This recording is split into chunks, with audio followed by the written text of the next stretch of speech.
Hindik-hindik para sa iba ang kanilang itsura. May 21 o 21 na pares ng mga paa, madalas kulay pula o reddish-brown at maaring humaba hanggang 20 centimeters. Ang nakakakilabot pagmasdan, mga centipede o alupihan.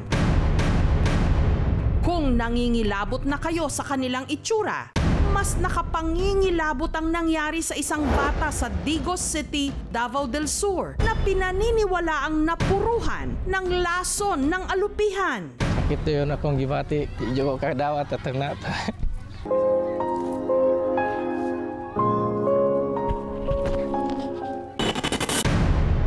Kulay itim, maraming mga paa, gumagapang at sumusuot kung saan-saan. Mag-ingat! Nito lang hapon ng August 10, nadatnan ni Lola Magdalena ang 1 taong gulang niyang apo na si Hyacinth na iyak ng iyak dahil sa namumula at namamaga nitong baba. Alas 4 ng Webes, nakita na ko nga ang liog niya nga kuan na nagpula.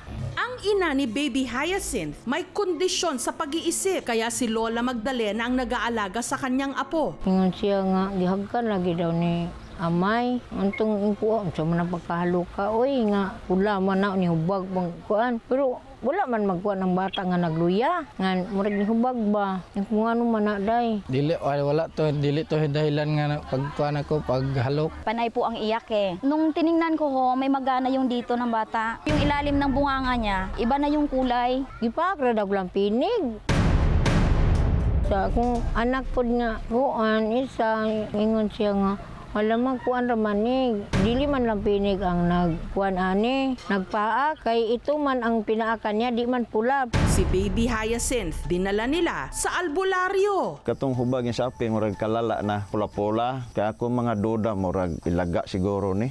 Ang sanggol, pinahira ng langis o lana. Hindi po safe ang mag-apply po ng langis or lana sa lahat ng wound, especially the patient is a baby. Kasi we never know how they prepared lana. Pero kinabukasan, mas lumala pa ang lagay nito. Hanggang sa nagdesisyon na silang dalhin ito sa ospital. Namamaga ang kanyang ulo, mayroon ng butas dito na may tumutulog tubig po. Pero habang kinukunan ng blood pressure si Baby Hyacinth, laking gulat nila sa nakitang gumapang sa batok ng sanggol. Isang alupihan o centipede. Yang nga pagtuo ato, naasiya gid sa dalunggan gikan. Ang nakababahala rito, ang mga alupihan may taglay na toxins o lason. Ang centipede ay nakikarry ng dalawang prominent chemicals ang dinadala nila sa kanilang kagat. One is serotonin, the other is histamine. Kasi yung histamine ay dudulot ng what is known as allergic reaction. And that allergic reaction can come across also as anaphylactic shock. Ang kanilang blood vessel ay nag-dilate, no? Babaksak ang blood pressure, hindi sila makahinga. Pero ang tubong Bacolod City sa Negros Occidental na si Christian, imbes na matakot sa alupihan, ginawa pa niya itong pet. Meron nga siya ngayong mahigit 100 nito na nakasilid sa clear na plastic containers. Nagsimula ako dati ng 1-2 peraso lang. Ngayon, meron na akong around 22 pieces of adults and I have 100 plus baby na mga alupihan. Bata pa lang daw siya, nagka-interes na sa alupihan. Yung nagugustuhan ko talaga sa alupihan, yung kung paano sila kumain. Kasi napaka-unique ng kanilang strategy. Kinakagat niya, tapos niyayakap niya gamit ng kanyang mga paa, tapos tinutusok yun at the same time. Sa pagpapakain ng alupihan ay kailangan natin i-secure yung paligid natin. So kailangan natin ng malaking bin para ilagay natin to yung kanyang lalagyan dito, upang hindi makatakas yung alupihan. Yung pinapakain ko sa kanila ay superworm. 5 beses na ako nakagat ng alupihan. Parang imagine mo yung needle, tas iinitin mo yung needle, itutusok mo sa balat mo. Ice lagi yung ginagamit ko para hindi lumaki yung maga niya. Ang first aid binababat sa mainit na tubig para ma-dilute daw yung histamine. But if there's swelling, you have to decrease that swelling, no, with something cold. Every time na mag-open siya ng kanyang mga alupihan, make sure na andun ako na tumitingin. Pinapaalala lang palagi na always mag-ingat. Samantala, matapos makita ang alupihan sa batok ni Baby Hyacinth, Papa niya ang ulahipan na nahulog.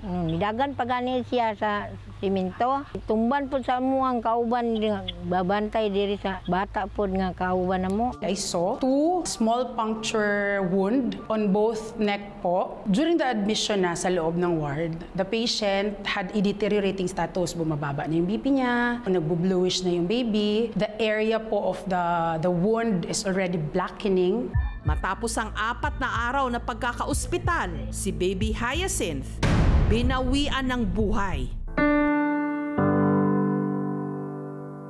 The cause of death that we recorded was septic shock secondary to sepsis from infected wound on the neck area of the baby, probably insect bite. Hasta mga uyuan o giyaan, sakit ko doon sa buot. Pero wala naman. Sakit yun sa buot, ma'am.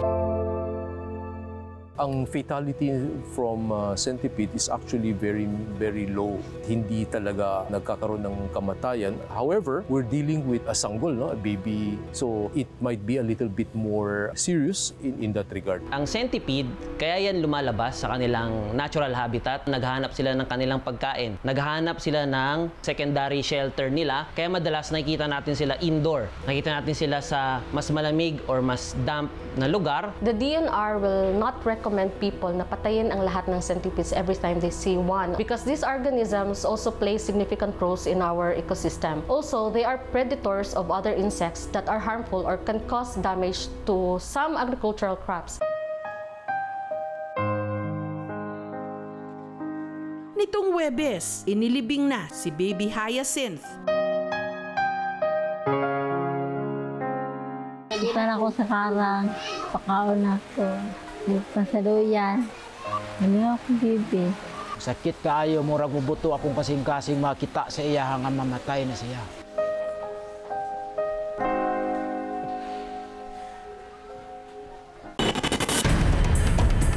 Marami silang mga paa, kaya naman mabilis gumapang.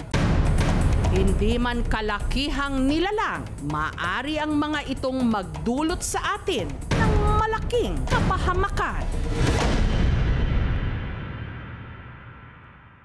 Thank you so much mga kapuso. Kung nagustuhan niyo po ang videong ito, subscribe na sa GMA Public Affairs YouTube channel. Don't forget to hit the bell button for our latest updates.